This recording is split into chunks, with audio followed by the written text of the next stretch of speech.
Manipur ahanbu oina hyperbaric oxygen therapy HPOT center ama RIMS ki plastic surgery department RIMS ki director Professor 𝗔𝗛𝗔𝗡𝗕𝗔 hangdokre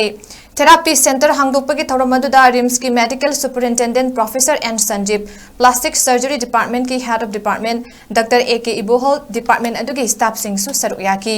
RIMS ki director Professor 𝗔𝗛𝗔𝗡𝗕𝗔 hai ngasi hangdokliba hyperbaric oxygen center asi maru oina diabetic foot Fell skin back sore radiotherapy da soklaba fagatpa ngamdraba radiation na sokhalaba skin sing thuna fahanaba hotnabada kanaragani haina fongdoki Plastic surgery department की hyperbaric oxygen therapy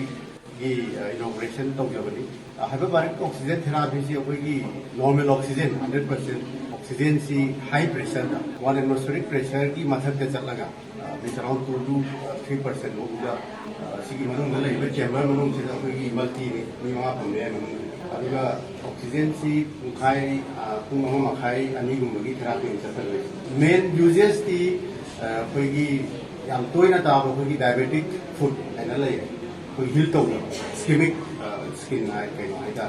adagi bed sore lay kogi yang kogi thong gele kogi back side da kogi heal tau da injury so anything ischemic ai ta kogi dead tissue ai ta adagi plastic surgery ka mai lay ne sina kogi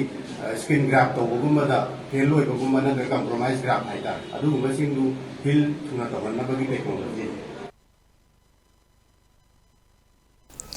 Thoramaduga mari lenana plastic surgery department ki HOD Dr 𝗢𝗡𝗡𝗕𝗔 fongdorakpada RIMS ki authority singna plastic surgery department ki damak hyperbaric oxygen ama install tawriba asi thagatli hairiba equipment asi department khuding da sijanaba yai department khuding gi equipment asi thamlabadi miyam gi oina yamna kanagani haina fongdoki Asi solto riba equipment hyperbaric oxygen chambers in si koi di bunamani specific koi gi lamsida amna costly equipment ama koi angang